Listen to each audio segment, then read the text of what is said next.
Hi and welcome back to my YouTube channel JB Tech. Today I am reviewing our new XPS, the XPS 9365. Okay, so this is a award winner. So CES 2017, this won Best of Show, which is no mean feat with the, the premium competition that's out there. The main players I'm talking about. So the reason why I'm hand holding the camera at the minute is I want to show you a close-up of the device, because you don't really get a feel for the quality. There's amazing build quality materials we use in these devices. So first of all, the top cover is aluminium, so it doesn't look anything particularly fancy there. We've got the Dell logo on the top, but then when we open it up, this is when you see the quality. So if you can see, this is a single piece carbon fiber weave palm rest. Okay, so it's all one piece, and the keys sit nicely into this carbon fiber piece here. Okay, and we use solid aluminium drop hinges there. The latest Gorilla Glass, and the screen, I mean, look at the detail, look at the quality and the contrast ratio in that flower, in that picture. Really is good.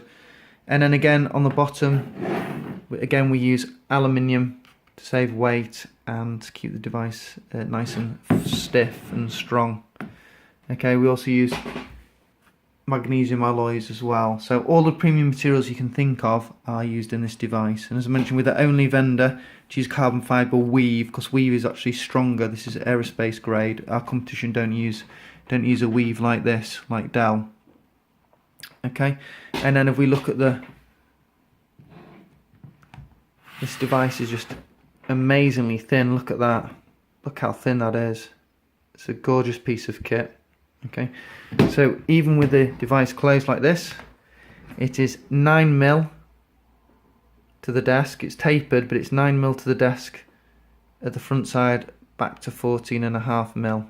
Okay, so like I say, the actual thickness is not that thick, it's actually less, but obviously you've got this curve, so obviously you have to talk about from the desk height. So amazing piece of kit. Now what I'm going to do is I'm going to position the camera a bit further away so I can use two hands to kind of show you around it a little bit better. Right, so let's get down to this. So, showing you the close-up of the device, premium materials. So let's start by talking about that screen in a bit more detail that I mentioned. So the screen, we market it as being a Quad HD screen.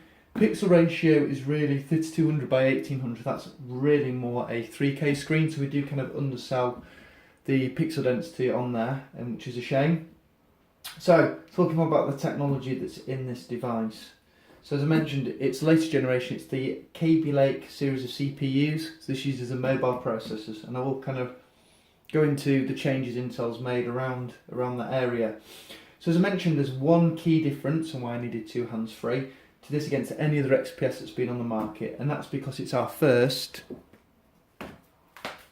convertible. Okay, so this is a 12-inch laptop body with a 13.3-inch screen. Okay, it is super light. It weighs only 1.2 kilos. Okay, so if we're talking about design, features and functionality, I didn't used to be that big a fan of clamshells, of convertibles, and that's because, having a Venue 11 Pro myself, I like the idea of being able to disconnect the screen from my keyboard. Okay, that's how I've always preferred to do it. However, I don't feel that that's necessarily true for me anymore, because with it only weighing 1.2 kilos, this thing, it's ridiculously light. Okay, is the shedding of that extra weight from the keyboard so important? No, I get extra battery life because it being a bigger unit, but I don't feel, yeah, it's thicker, but I don't feel like I'm carrying around a lot of weight. I could happily carry that around all day.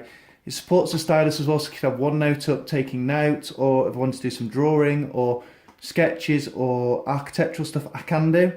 It's not heavy, so I like the idea of being able to keep the keyboard and get 9 hours of battery life, and being able to turn it into something more than just a clamshell. And you've also got screen rotation locks on, but you've also got your got tent mode. Don't know when you'd use a tent mode, but the one I do like is if you're on a train and you're in a normal seat and you've got that little tray that pulls out from the seat in front, and you don't want the keyboard. It just sits nicely like that. You can also have it flat like that. So, first ever XPS convertible, and I love it. So not only is it made out of premium materials, it's got premium functionality, and with it only being 1.2 kilos, I can carry that around all day. The keyboard disengages, turns itself off, should I say, when you fold it flat, so it's not going to get caught. Another key thing to do with our build quality is we know what we're doing. It's very hard to get your fingers under and pull a key off. Now, one of my friends, he spent a lot of money on a Surface Book, okay, and he disconnected his screen from his keyboard, and he put the keyboard in his bag, and he was going from classroom to classroom, and he was taking the screen with him, making notes, and he slid it back in his bag. But what happened was he caught the keys, and he didn't realise with the side of the screen. When he got his keyboard out at home, he'd stripped these 4 keys off. He managed to peel them off because the screen had managed to get under those keys. So very well thought through, brilliant device, brilliant from a point of view of weight, functionality and features, the way you can change this device to do what you want. So now we talk about the internals. So as I mentioned, it is using the Skylake processors, which is generation 7 Intel. Now everything's now by Intel is labelled i3, i5 or i7. So in Skylake you had the mobile, the Core M series. Okay, that's gone now, but it still exists as a CPU type. It just hasn't got that naming convention. So how do you know this has got a mobile processor in? Well, first of all, mobile processors are self-cooled. They're not air-cooled. So if the unit is silent, 100% sealed, with no fans or vents, then it's a mobile processor. The other way you can tell is by the processor naming convention. So, as anyone who's watched my videos before knows, I use Nova Bench, and I'll talk a bit in a minute about why I use Nova Bench. So, in here, I don't know if you can see that very well, but in the name of the processor, if it's got a Y in it, that denotes it's a mobile processor. And also the clock speed of 1.2, it's a low clock speed, it normally gives it away. Now, the Y processors versus the Core M's, there's about, according to Intel, about 10.6% performance increase. So this device is more than adequate for most people's needs. Okay, if you're doing listen to music, so like things like iTunes, if you're streaming from Netflix, streaming from LoveFilm, if you're running Microsoft applications, things like PowerPoint, if you're doing non-professional video editing or picture editing, this device is more than suitable, more than capable to do that. Okay. Internally, I believe it supports up to 1TB PCI SSD and also supports up to 16GB of RAM. And you can get i3, i5 or i7 in the mobile variant. So there's plenty of customization within there and what you can do. So talking about future tech as well, when Windows gets up to date with some more updates, you'll actually be able to use Windows Hello for facial recognition. So we've got the IR camera built in there, the dual lens IR camera, so it means that you'll be able to look at it after you've set it up and it'll scan your face, recognise multiple points on your face, and it'll log you in without having to type anything in. On top of that, integration into Windows Hello is already there for fingerprint reader, so if you want to set it up with biometric fingerprint reading now, you can do. Okay, so from the point of view of new parts, new components, they're some of the key features and things. So if we look at ports on this thing, it's pretty thin. What do we really get port-wise? So we'll bring it close. So you've got inbuilt speaker here, power button, SD card, display port, mini display port should I say, and the new style of Kensington lock. Nothing on the rear. On this other side, starting from this side, you've got USB Type-C port, headphone jack, and then this little button which is kind of funky because it lights up. So there's 5 lights, each one denotes 20%, one's already gone out. So if you're travelling from meeting to meeting and you're not sure how much battery you've got left, you don't have to open the unit, you can press this, you can work out if you need to put it on charge or if you've got enough juice for your meetings. And with, I said, about average of 9 hours battery life, depending on how you set it up, how you run it, there's plenty of battery life in the device. That screen quality is just amazing, look at that. Look at the detail in that plant. brilliant quality screen, not just from resolution. One thing I didn't mention was this Infinity Edge. So Dell have screens that go right up to the edge as far as possible. You know, we don't have these thick bezels, plastic or metal, that go around the outside, which is just wasted real estate and adds weight and makes the device look more ugly. So looking at performance, like I said, if any of you have seen me run a benchmark, I use Bench. The reason why is it's free. It's completely virus and adware free. But what it allows you to do is it allows you to run it on your machine and work out, you know, comparable performance of this machine. There is better ways of testing it. Stress machines more like PC Mark and 3D Mark. However, unless you're running that yourself, you're not going to be able to run that test. So and I understand there are better ways, more powerful tools to stress a machine, but in this day and age, for what most people use it for, you're never going to use it as a gaming rig. It is for that ultra portability, ultra flexibility, but high performing in some light applications. That's the real world this sits in. Okay, so I ran Bench 3 times, kept the middle results from the 3 runs, and this device scores 769. Okay, so at the bottom of this video, you will see typical stats of full-blown clamshells and, you know, tablets, so you can get an idea of where this would sit from a point of view of performance. Okay, so it's just a rough guide to kind of give you some kind of indication. From a point of view of web browsing, again, it's a state-of-the-art, up-to-date machine, so you'd be worried if, you know, things weren't loaded up when you scrolled. You know, pinch, zoom, move around.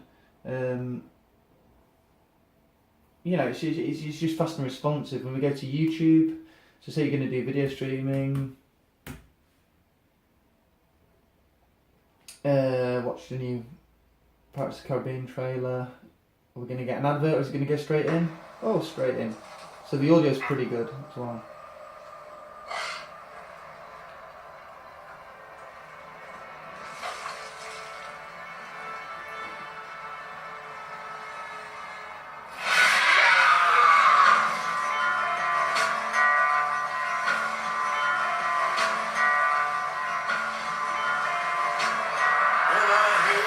Trumpet sound, I'm gonna rise right out of the ground. Ain't no grave can hold my body down. The dead have taken command of the sea. They're searching for a sparrow. Well, look way down the river. What do you think I see? I see a band of angels and they're coming at. So pretty loud considering the tiny speakers down the side. So talked about the CPU, talked about the memory. Price wise, pretty aggressively priced considering the materials this is made out of. This is made from more premium materials than the competition. It's lighter than the competition. It's got more advanced features than the competition. And you are looking at it starting about £1,100. Bear in mind it's touch, it's 13.3 inch touch. It's a small lightweight body, it's an award-winning device. So you've got to bear all those things in mind when you're making your choice. So the ports, as I mentioned, are pretty limited.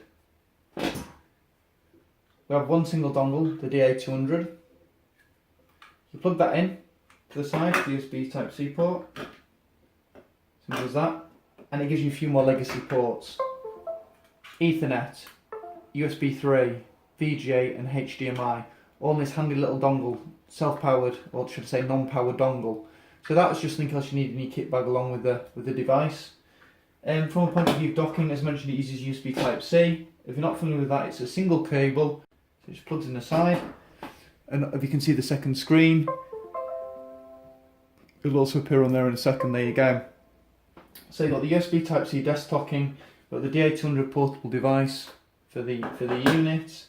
So, as I mentioned, user case. If you are a student and you want something that's highly portable, long battery life, that will do you a full day in the campus, that's highly productive, that you can then turn around to use as a note-making device, that way or that way. You may be in art or architecture, you want to be able to do drawing, anything you want to do on the front there, you can do.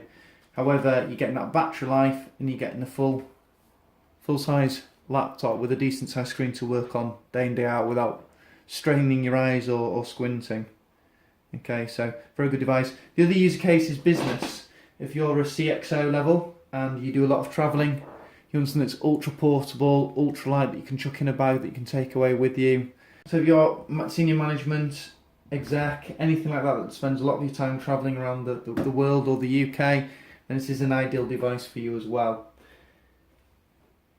So there are some key differences, as mentioned, the mobile processor versus the standard XPS. This is our standard XPS 9360. So I am going to do a review of this and explain where this fits, because it is a slightly different use case to that, to the 9365. But this, as I mentioned, is an award winner as well. Okay, this won Best of CES 2016, and this is a revised new Cable 8 version as well. And we'll just compare the two. Because of this mobile processor, we've actually been able to make a device that's even thinner. Okay, so there's about a 1mm difference there to about 2mm there, and also it's shallower. Again, you're looking at about 3mm shallower. So we've made something lighter, smaller, and more portable, an award winner, with the flexibility of it being a convertible. So I don't think there's really much more to add there. Amazing devices, and like I said, lighter, thinner, more feature rich than the competition. So I hope that review's of use. If you've got any questions or want any more information, just post it below and I'll respond to you. Thank you.